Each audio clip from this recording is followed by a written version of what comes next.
All right, thanks everybody for joining us today. I know it's a super busy time, so thank you for taking the time to be here for this discussion about AI in business.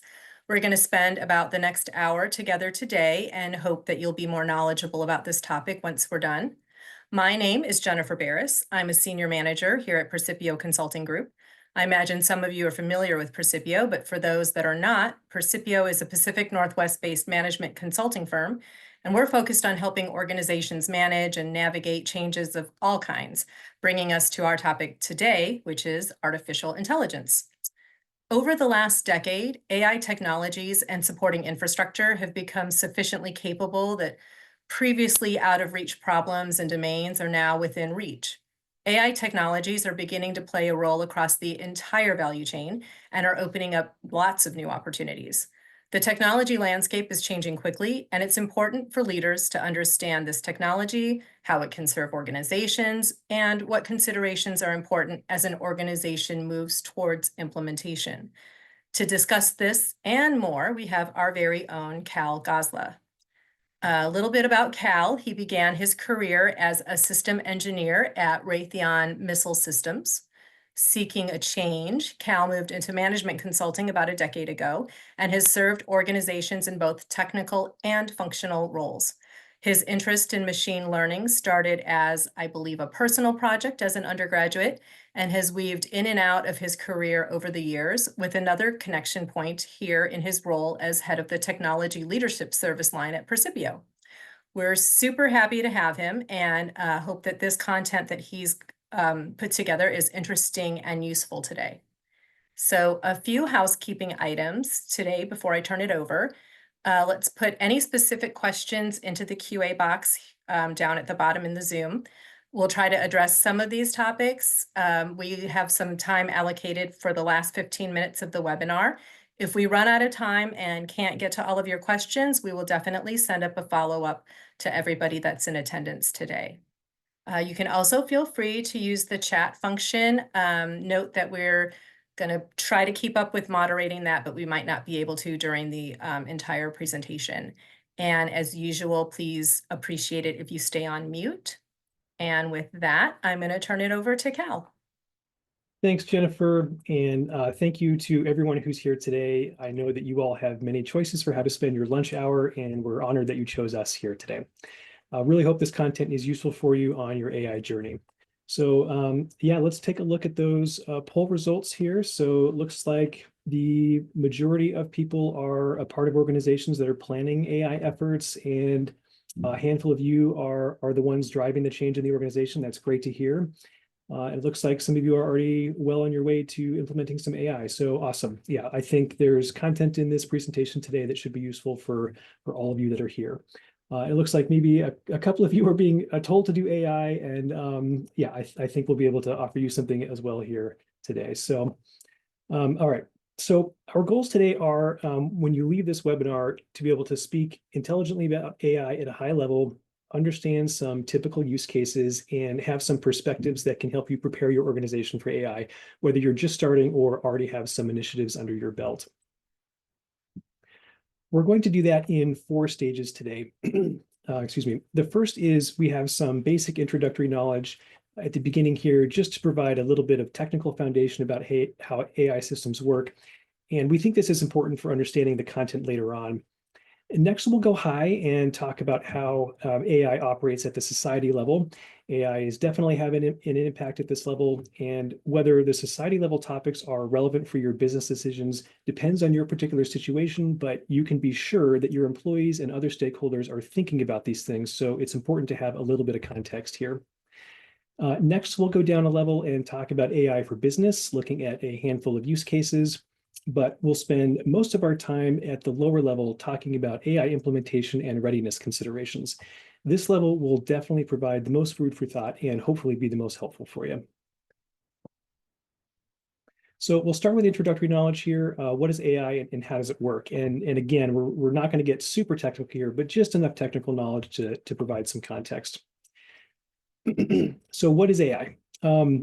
Because the technology is changing, the concept of intelligence itself is so hard to define.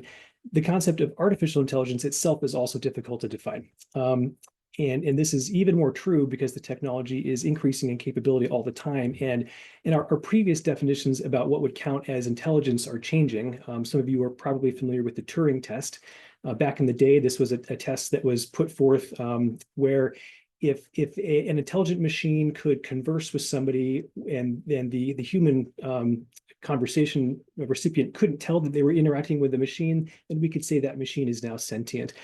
I'd say at this point we have machines that can do that, ChatGPT, but clearly I don't know if we could call a ChatGPT system intelligent in the same way that a human is. So regardless, I'd say a practitioner might use the first definition here, which is AI is the science and engineering of intelligent machines, especially those that can learn.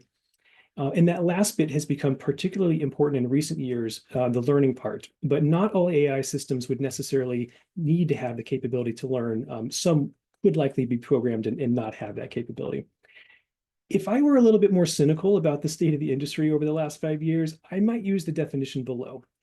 Anyone who has been on the receiving end of an AI sales pitch probably sees some truth here.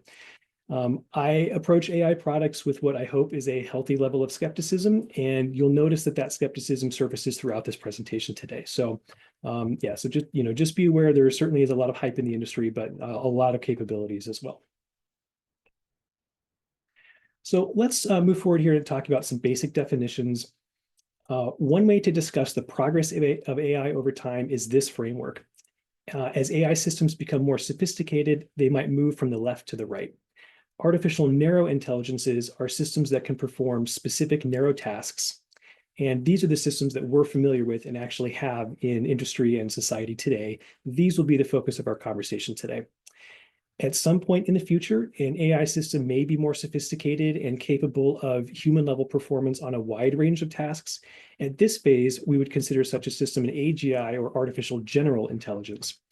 The thing about an AGI is that it would likely have sufficient intelligence to modify its own code to further increase its intelligence. So that would lead, some say inevitably, to artificial superintelligence, which is a system far beyond human capability and perhaps beyond human comprehension. AGIs and ASIs are only theoretical at this point, and it's unclear what it would take to get there from a technology standpoint. As the joke goes, human-level AI has been 20 years away for the past 60 years. And again, we'll be limiting our conversation today almost entirely to artificial narrow intelligences. So looking at some artificial narrow intelligences, there are several ways to categorize them. Technical practitioners often spend their time in the left two areas, thinking about AI systems in terms of the underlying technology or the problem domain being addressed by the AI system. For example, I mentioned ChatGPT before. That's a brand-specific AI built on a large language model that excels at generative language processing.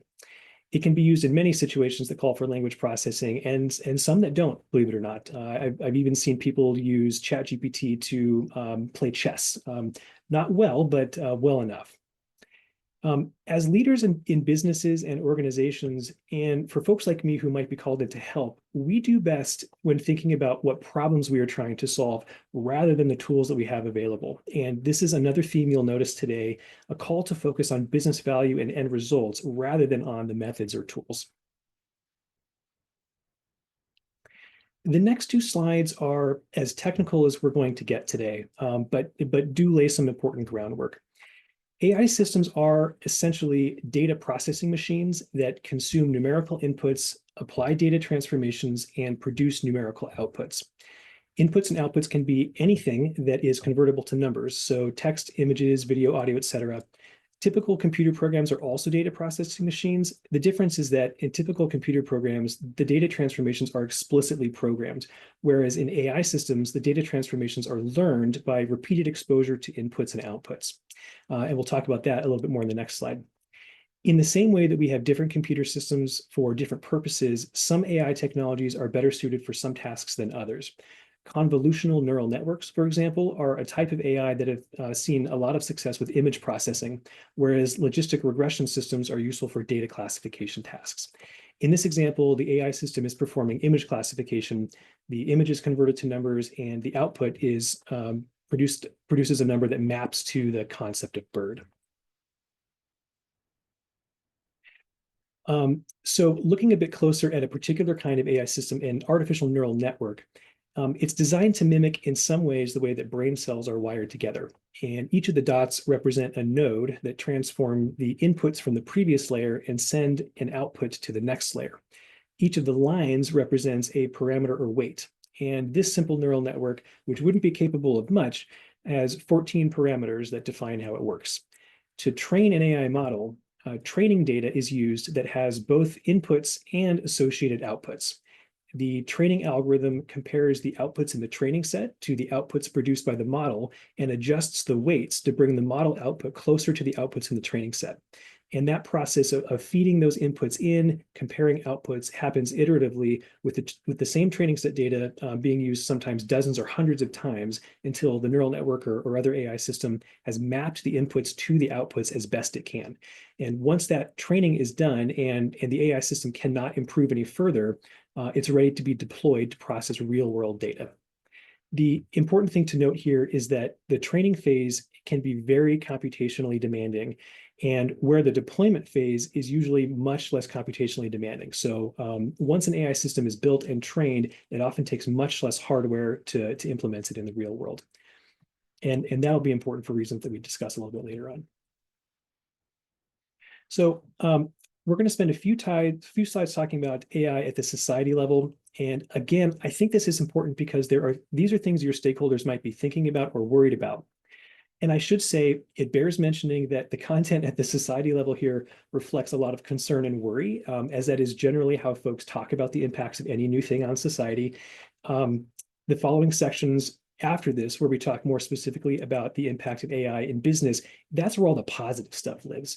And this is a trend I notice kind of generally in the world, where predicted negative outcomes are sometimes discussed pretty ambiguously and broadly, where predicted positive outcomes can usually be much more specific and narrow because there are known problems that we're trying to solve. So just know that that I and many others think that AI will absolutely have enormous positive benefits on society. As an example, if they figure out how to do self-driving cars, this has the potential to save tens of thousands of lives per year. So definitely lots of positives in this space, and we'll hear about that when we talk about the specific business use cases. So a quick history here. Like any technology, AI has gone through ups and downs in its history. We are now at the point where the technology is varied and specialized enough that it no longer makes sense to talk about AI monolithically. As such, we are simultaneously in a boom and bust cycle, depending on which technology or use case is being considered. 5 years ago, I was sincerely discussing with my wife whether our then 9-year-old son would ever need to learn how to drive. So that's a bit of a bust. But one could not have convinced me then that we would have language processing systems as capable as ChatGPT. So that's a boom, and what a time to be alive. The next 3 slides, we'll talk a little bit more about some of the primary societal concerns that folks have about AI. So the first one here, and I should say throughout this presentation, we have a number of sections where we pose a question and answer it, or discuss something that may not have a clear, definite answer. And we label these things as perspectives. And it's worth pointing out that we've tried to capture dominant thinking about these topics, but my opinion is definitely present in these. So certainly take them with a bit of a grain of salt. The first perspective here is on whether AI machines avoid human bias. And if you give me one word, I would say no. If you give me 2 words, I'll give you the standard consultant answer to any question, which is it depends. AI systems are only as good as the data they have been trained on, and it can be very hard to get good data. Even when one has good data, there is always the chance that the data is biased in some way that may be invisible to humans, but discernible to a machine. And I have a few common examples here of how AI systems get things wrong, but there are many others. I think maybe a year ago, there was a bit of a scandal about facial recognition systems not having enough racial diversity in their training sets, and so performed poorly in real life. With predictive policing, oftentimes the data we have about where crime occurs is biased on where police look for the data or look for the crime, and so the data has some biases in it. We might all remember the chatbot Tay that Microsoft released a couple of years ago that I think within hours started mimicking very offensive behavior from other Twitter users and had to be shut down. And finally, as good as ChatGPT is, I think anybody who's used it has experienced that it can be very confident about things that are obviously wrong. And so these are all important examples here. And this kind of highlights another theme throughout the discussion today, which is that data quality is absolutely critical. The next one here is, will AI take our jobs? And I would say probably not in the short term, but like any technology, societies and cultures will reshape themselves around the technologies that they have. A clear example from history is agriculture. After the Industrial Revolution, the number of agricultural workers plummeted, even though output continued to rise. This was a gradual change in most places, but in some, the change was so rapid that many people were pushed out of countryside areas and moved into cities and looking for work. And this contributed to a lot of social strife. Um, Looking forward, there are some that think that self-driving cars could pose similar problems if the over 10 million drivers, people who drive to make money, find themselves suddenly unable to do so over a short period of time. The main takeaway here is that it is almost impossible to stop technological progress by fiat, and we probably wouldn't want to. But we should be aware of the impacts of the technologies that we invent and be deliberate about how we address those impacts. This next one here I put in partially as a joke because this is the classic trope that has spawned 1,000 sci-fi adventures, but it is a good way to introduce two concepts that are important. The main argument with this question is that human intelligence, desires, and morality has been shaped by common factors that we intuitively understand, whether that be environment, evolution, history, culture, etc. But machine intelligences and machine desires and morality have no such constraints, and it is very difficult to intuit what a sentient machine would actually value. Would it truly value its programmed objective? Could its behavior be constrained by any laws that we put forth? Would it infer a morality by observing human behavior throughout history? I hope not. We really have no idea. So this introduces two areas of active research that are important here. The first is the interpretability problem, and the second is the alignment problem. With the AI systems we have today, it can already be really difficult to trace an AI output back to the inputs to understand why the AI made a particular choice given the inputs. As AI systems become more sophisticated, this problem becomes even harder. The alignment problem is getting at how AI systems make moral and values decisions. And this is certainly relevant even now. Think about self-driving cars attempting to avoid an accident. Should it value the lives of the occupants of the car more than the lives outside of the car? These are decisions that the AI system will have to make. But this problem becomes even more important as the AI systems become more sophisticated and start making larger decisions that affect more people. So these are really important things. And I will say, as fun as these sci-fi scenarios are, thinking machines pose all kinds of new moral questions, and the philosophers are wrestling very hard with these questions, and we should take them seriously. So, okay, we'll pause there real quick, and let me see if I can throw a poll up, or I guess I'll have somebody else throw this poll up. Just getting a sense for to what degree folks on the call are thinking about these things.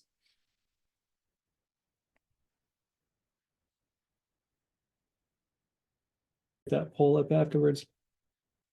Okay, that is quite all right. Why don't we go ahead and move forward then on this one? So, oh, there it is. Okay. We'll give folks maybe 10 or 15 seconds to throw in their answers there. And that's multiple choice. You can worry about all of these things. I certainly do sometimes.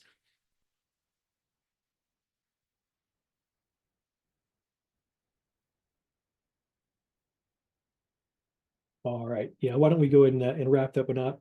And let's share the results on that and see how people are feeling about things today.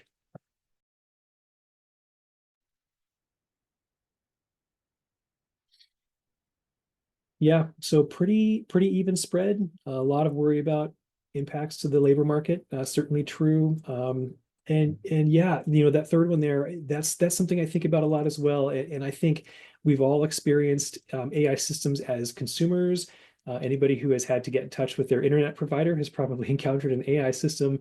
And sometimes they can do a really good job with that stuff, and sometimes they can't. And so, yeah, it is a little concerning sometimes to think about the ways that machines are replacing human interaction. So, yeah, thank you all for that. So, we won't talk much more about this stuff in this presentation. So the next couple slides are going to look at AI for business, and we'll look at some use cases and then provide a little bit of caution on one thing. But again, the meat of this topic today will be the next section where we talk about readiness and implementation considerations. So as with any business initiative or any technology implementation for that matter, it can be used to either capture opportunities or solve problems. And as I mentioned before, these are the spaces that the business and organizational leaders should be in, thinking about, what business problems we're really trying to solve here. The next 3 slides here are 12 functional areas where the AI systems can play and have begun to show up. And this really is just a small subset of possible uses. AI systems and products can be found just about everywhere. And I'll pull out a couple of my favorites on these slides here. So this one here under customer service, I'll talk about virtual assistants for a little bit. So as I mentioned before, we've all probably encountered virtual assistants at this point. And when poorly implemented, virtual assistants can be really irritating and can really degrade the customer experience. But when done well, and I've seen them done well, they really can be helpful for customers and ease the burden and the frustration on service agents as well. So I expect we'll likely see a lot more of those in the future. On this next slide here, certainly a lot of great use cases here too. I'll call out specifically in healthcare. There have been some huge successes in medical image processing and analysis and diagnosis, and also medical coding, especially now that our language processing systems are becoming much more sophisticated. Medical coding is the process of converting dictation by medical professionals into procedure codes that are used for billing. So this directly impacts the bottom line of hospitals, and a lot of them are working quite hard to automate the medical coding process. On the last slide here, looking at use cases specifically, I'll mention the impact of AI systems on the legal field, where legal research and document production can be automated to some degree, sometimes to good results, but there have been some high-profile cases where legal briefs or legal filings or court filings have been filed that were generated by a large language model, a system like ChatGPT, and perhaps the analysis was valid, but all the citations were completely made up by the AI system. So certainly some caution there on generative AI uses. And of course, it's important to know that analyzing customer feedback can also come with its own tricky bits. You're relying on customers to tell you what it is that what they're thinking and their responses to your products. But as we've all probably encountered, sometimes customers aren't always the best at asking for what it is they actually need. So in any case, we'll go ahead and move on from these use cases. So before we jump too much further into AI readiness considerations, I do want to provide a note of caution about the hype in the industry. And I mentioned this early on. AI is a maturing technology, and organizations and industries are still learning how to implement these systems successfully and when not to. And again, as leaders, I'd encourage you all to help your organizations focus on problems and opportunities rather than on tools to avoid disappointing results.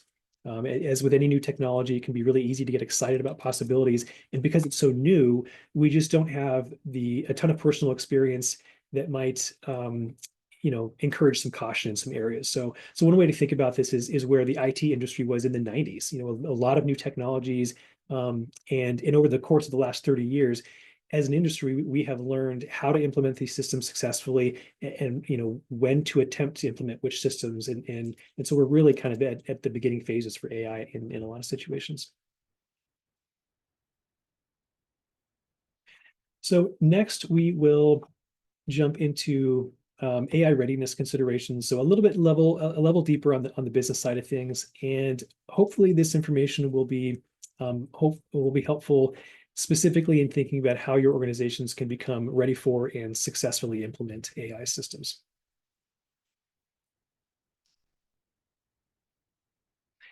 So we'll start here with the AI development lifecycle. There is more information here than I'll go into, but I'll pick out a few key bits that I think are important. The the main takeaway here that I want you all to have is that AI development is a lot more like custom software development than an off-the-shelf IT implementation. And this is true even though there are providers of off-the-shelf AI systems that can be quite successful in certain situations. The reason that it's more like custom software development is because, as we discussed earlier, the AI system is only as good as the data it's trained on. So it's really important for the technical teams that are gathering the data and building the AI system to understand the data as deeply as it can, or as they can, taking into account industry and company peculiarities, data quality issues that are either solvable or sometimes not solvable, and knowing the business and the data well enough to know what features can be extracted from that data that can be used to accelerate the speed of training for the AI system and ultimately likely increase the effectiveness and reliability of the AI system. So the second and third steps here, data acquisition and model development, are what make this a unique activity that are a little bit different than other IT implementations, for example. Other things to note here, as we've discussed before in different ways, it's important to clearly define a plausible ROI and focus on the business value at hand. And we'll talk about that in a little bit here on a couple slides about how that affects technical decisions that are made about how the AI is being trained. Talked a little bit about extracting features. So when we say that, what we mean is sometimes data sets have a lot of really low-level base data. For example, if one is tracking the way that a consumer navigates a web page, and we're logging individual things like clicks or mouse movements, rather than just feed all of that raw data into an AI system, it might be useful to do some pre-processing on that data to extract things that we know are meaningful and important. And one of my colleagues is in marketing and does a lot of social media marketing, and she commented on one particular feature that really highlights that something has not gone right for a customer using a website, and that would be when they rage click. So lots of clicks all in a row, sort of randomly distributed on a web page. And so, it might be useful to define what counts as a rage click and try to pre-process the data to specifically call out, hey, this is a rage click, so that when then that information gets fed into an AI system, instead of trying to learn what a rage click is itself, we're telling it specifically, this is a rage click, this is an important piece of information for you, do what you will, learning how to make the system better, or whatever the case may be. So that's really important. I think we've mentioned a couple times here that for deployment and training, specialty hardware might be required for the computationally intensive tasks. And this would be primarily training, but also in some cases deployment as well. And it's important to know what hardware is going to be needed, how it will be acquired, how it will be maintained, et cetera. We'll talk a little bit more about that in a second here. And finally, it's worth mentioning that once an AI system is deployed, its performance can degrade over time, especially if the real world data that it's processing starts to drift from the training set data as culture changes, as other technologies change. So it may be necessary to do retraining or even continuous training with an AI system to make sure that the system's performance stays high. So some important things there along that development life cycle. So next, I want to talk about how to identify AI opportunities. I think I've mentioned before, AI is not suitable for every problem, and this is a good way to try to evaluate that. So it's important to make sure that this step happens well early on in a project, just because a lot of money and effort can be spent on AI systems that eventually don't pan out. And sometimes it's useful to really be careful about which ones you decide to pursue early on. So what I have here is not the only framework for evaluating AI opportunities, but it is a useful one for those initial evaluations when stakeholders, employees are bringing AI ideas to leadership. So the idea here is that if one can answer all four of these questions as a yes, then the AI idea might be, or I should say, AI might be a candidate solution for the problem being addressed here. The first example is spam filtering. So I would say it can be very difficult to identify spam. A lot of them are very obvious. But spammers are very clever and are always inventing new ways to get around filters. And so I'd say, yeah, spam filtering is something that requires complex decision making. The sheer volume of spam makes the workload very high. So I would say that's a yes there. We have a sense of what it is we would need to feed into an AI system. And that is many examples of spam and non-spam, which we certainly have. And as I talked about on the last slide, there's a lot of feature extraction that can be done. As humans, we can look at a message and get a general sense of whether or not it's spam. And so we are naturally doing that feature extraction to try to make that decision. And so as we're looking at a message, we can probably specifically define several attributes of a message that would indicate that it's spam. And whether those features are extracted with human inspection or other programmatic methods. It's we have a general sense that the data we provide to the spam filter is available and known. And finally, I might say that previous solutions to identifying and filtering out spam, whether those be human inspection or explicitly defined methods to say this is spam or not spam, those would likely fall short. And so I would say spam filters are a good case for AI, and we certainly see a lot of those in play now. The next examples I wouldn't say are good candidates, and again, this is my opinion. Your mileage may vary here. Sales pipeline evaluation. So this was actually an ask that I got when I was working for a different company. The ask was to look at a sales pipeline and develop a system that judged the quality of leads entered by salespeople. The data that we had available to us was of such inconsistent quality that if there was any signal in the noise, it was not discernible to me or to any system that we could produce to look at the data. Some preliminary data exploration revealed that before we got too far on anything, so we were able to save ourselves a lot of heartache. So for that reason, I'd say sales pipeline evaluation in that particular case was not a good candidate for AI. Worker scheduling is usually not complicated in that there's not a lot of complicated decisions about who needs to go where and when. That's not to say that scheduling can't be a complicated activity, but the decisions themselves may not be complicated. So in that case, it might be better to handle worker scheduling with more procedural methods where we're specifically defining, given this slot, we're going to fit this person in, et cetera. And this final example here, while it would be pretty easy to make an AI chatbot that always answers questions with "it depends," it would probably not be a good replacement for the high touch human interactions needed for management consulting. Right? I guess how long that remains true, I guess we'll see. So these AI systems are getting better all the time. But in any case, we have one more example here, and I'd like to put the poll up to practice this one. So let's spend maybe 15 seconds answering which of these is yes, which one of these is true, and get a sense for whether people think that this is a good candidate for an AI system.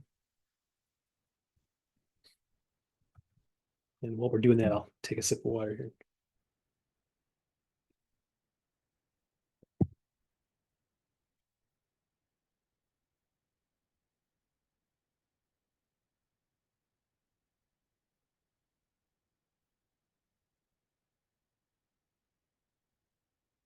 All right, let's go ahead and cut that poll off and see how people feel about this example.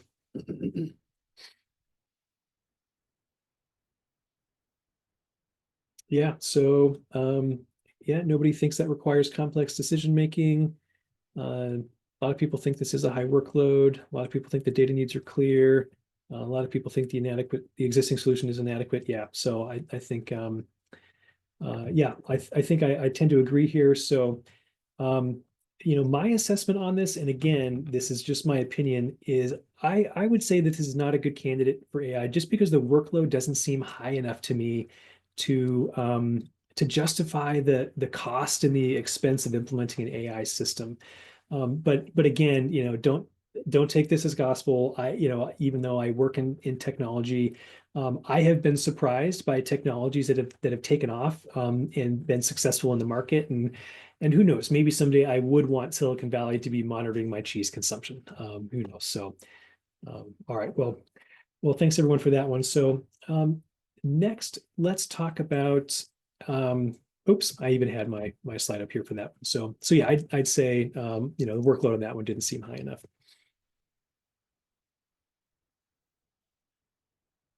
All right. So the next thing I want to talk about is how to evaluate AI systems.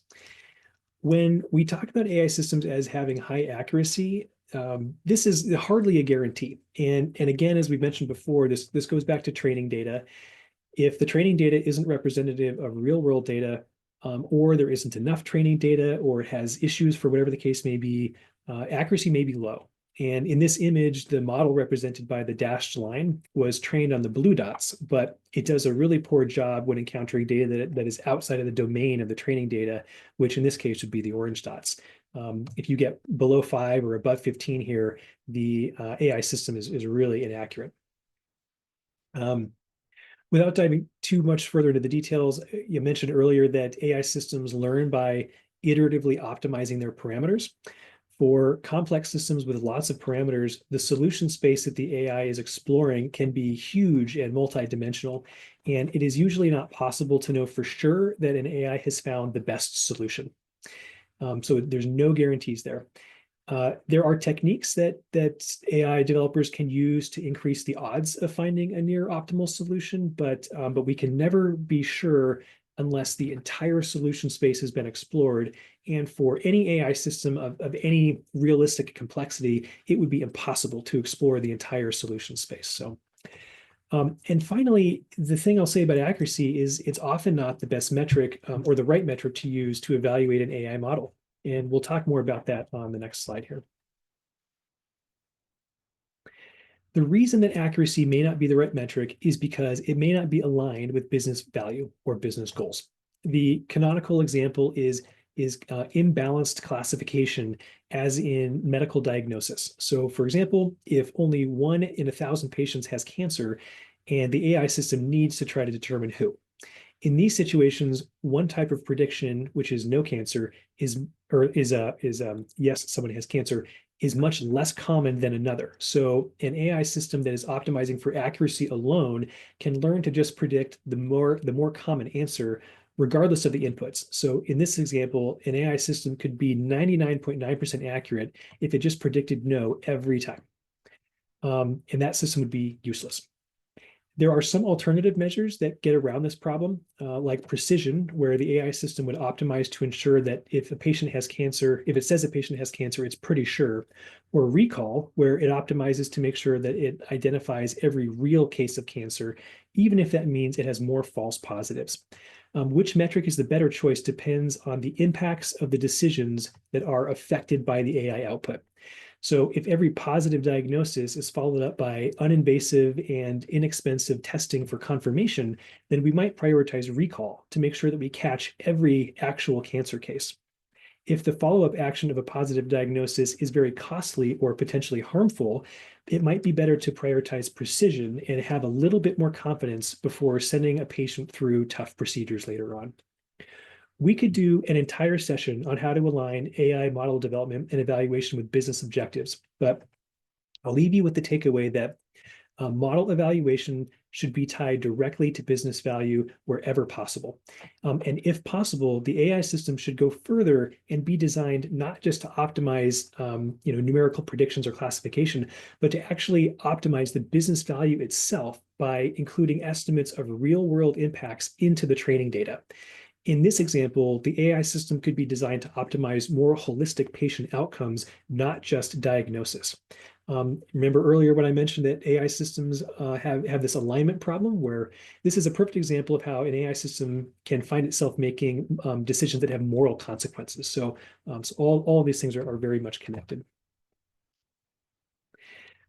The next thing I'll say here is for those in the early stages of their AI journey, simpler systems are usually a better choice.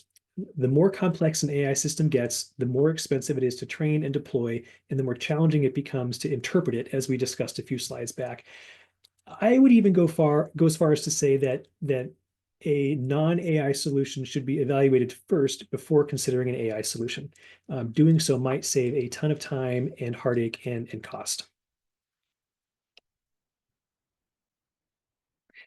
The final two pieces we have here before we wrap up get at some of the pre-work that should be considered before engaging in larger AI implementations. We've talked quite a bit about how important data is. Before any AI development can be done, the data must be in good shape. It can take organizations years to get there, so it is important not to underestimate the importance and sometimes difficulty and cost of this step. We mentioned AI being a maturing technology. Organizations that are trying to implement AI should be capable of handling uncertainty and even handle failures gracefully. Again, as we mentioned earlier, 80% of AI projects fail, and sometimes it's not foreseeable which ones will and will not fail. Special care should be taken to reduce the negative effects of organizational silos so that technical teams can understand the business as much as possible so that they can more effectively design those AI systems. Talking about skills, AI development skills can be somewhat esoteric. It may be possible to train existing employees, but it might be faster just to bring in new folks with the skills altogether. And finally, I think we mentioned earlier, special infrastructure is needed to support AI development and deployment. And so real careful thought should be put into how to procure those systems and how to maintain them. Finally here, it cannot be understated how important it is to prepare people across the organization who will be affected by these AI initiatives. Spotting and evaluating AI opportunities may not come naturally as the technology is pretty new. So the more familiar folks are, the more helpful they can be in identifying opportunities and spotting problems that would be good candidates for AI systems. We began this talk today with concerns that many have about the broader impacts of AI on society. These are concerns that can be real for folks whose jobs may be changing and or whose jobs might even be threatened by an AI system. So I'd say a solid organizational change management strategy is really critical here, especially if the AI implementations that you're considering are wide-ranging. And finally, for the end users of AI systems, we must make sure that we have comprehensive training, not only to ensure that the tools are used to their fullest potential, but also to avoid risks. So for example, a generative AI system that isn't secured either externally outside the company or even internally within the company should not be exposed to any sensitive data that it shouldn't belong to. So if someone's trying to get some help writing a complicated email to an executive and they want to run that through a generative AI system, it's important that they know that whether they can or cannot include sensitive information there. So this is the last slide here, and again, I want to thank you all for attending this talk today. We did cover a lot of content. I hope it was very helpful for you. We'll certainly provide this content to everybody afterwards. But if you walk away with three things to remember here, I think it would be these. AI is a maturing technology, and so AI opportunities should be carefully evaluated. AI is trained to do or will do what it's trained to do based on the data that it's provided. So it's critical that AI development and training be aligned with business value and business goals. And the final thing is just make sure that you're providing yourself and the organization time to lay the proper foundation before launching large AI efforts. So I think these are really the three key takeaways from this entire talk today. So again, thank you. Let's see, we have about, I'd say 5 or 10 minutes or so for QA. I think it went a little bit long there. So I'm going to take a drink of water here, and Jennifer, I would love to hear what questions folks have. Sure. Cal, there's a few questions in the Q&A box. Unfortunately, I got bumped out of Zoom for a second. So when I came back, I don't have all of the first questions, but I believe I noted them down. The first one was they were interested to learn how to promote AI ideas to leadership. Yeah, we've kind of touched on some pieces that are important for this one today. I'd say, as we talked about, the leaders are often in the space where they're thinking about business problems that can be solved or opportunities that can be captured. So certainly, if AI ideas can be hinged on those things, I think that's a great way to do it. There is another path to AI though that I think is important and worth mentioning here. And sometimes organizations that have a lot of data maturity and they capture a lot of data, they're doing a lot of logging on the way that their customers interact with their products. Sometimes an organization will have a lot of data and it's unclear exactly what value that data can bring. And so there are ways to promote AI ideas that are a little bit more exploratory, that say, look, we have this really rich data source. We think there might be some value here, but we need some time and some money to really explore it and see if there are useful patterns that we can pull out of the data. So that would be my recommendation there. Attach an AI idea to a business problem that has the ear of executives. Talk about new opportunities that can be captured, or sometimes just say, hey, we have a rich data source. We might be able to mine some value out of it. Perfect. Another question that came in was, are there any particular AI use cases that you find more exciting than others? Yeah, as someone who came to AI from the technical side, I find that the technology itself to be really, really fascinating. But from a use case standpoint, there's one in particular that I admittedly don't know a ton about, but I find really fascinating. And this is the concept or the use case of an expert system. And this is where sorry, I should go back. So a problem that organizations often have is knowledge management and document management. And the joke I have is SharePoint, for example, is where documents go to die. And even though SharePoint is a really useful and capable system and platform, if there isn't someone in charge of maintaining the data in the systems, it becomes a jungle and very overgrown very quickly. And so expert systems have the capability to address that problem. And the way this would work is once the data is contained or in one place, or at the very least accessible to an AI system, you let the AI system loose in the data and you tell the system, I want you to process this data, churn through this information, and become an expert on all the data that's there. And what you can then do is this expert system, having learned the data and learned all the documents and information that the company has, you can pose questions to that system and say, hey, tell me about this, or um, what is the procedure for doing this? And so it's far better than search could be, because it's synthesizing the data and learning patterns in it that wouldn't be clear to a more simple search algorithm. And these expert systems potentially have the capable to be specific and answer detailed questions about financial results, and even offer things like projections. So I think expert systems are really a fascinating area, and one that I think, provided that an organization is ready for it, could really add a ton of value. Super. Next question, I think we can maybe answer one more. Could you elaborate a bit more on how to better align AI models to business value? Yeah, yeah. So the example we talked about before was the medical diagnosis case, and I mentioned having the AI system kind of look more holistically at patient outcomes and try to optimize those. Another example I might use is let's stock market prediction is an example, and that's actually the project that I began looking at AI on as an amateur back in my undergraduate days.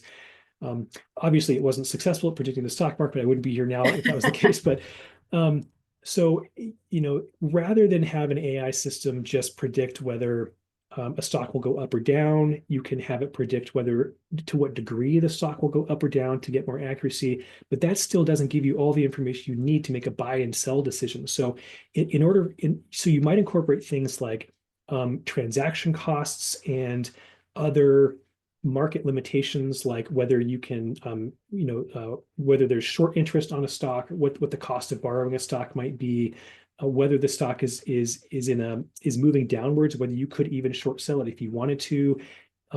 Things like brokerage fees and portfolio management costs can be included there, and even including information like if you have money that's not being allocated, how do you